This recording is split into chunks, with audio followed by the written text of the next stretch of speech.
อยปลาตอนนี้ก็จะปั้นเอาน้ำคาวมันออกเชฟกระทะไหม้เราจะทำสูตรบ้านๆนะครับตอนนี้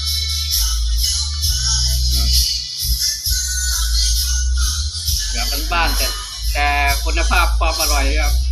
รับประกันได้ครับไม่ต้องห่วงครับ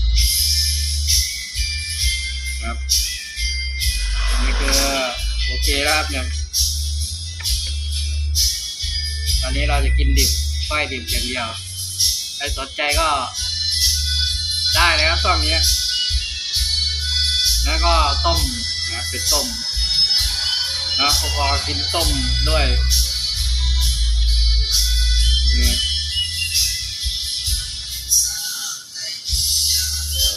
ตัวฝีมือล้วนๆครับเนี่ยฝีมือล้วนๆ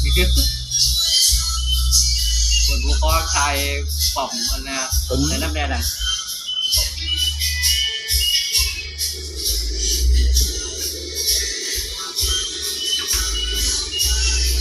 ผมกำลังเดือดไปสดน้ำเด้อมาเด้อสดน้ำเด้อ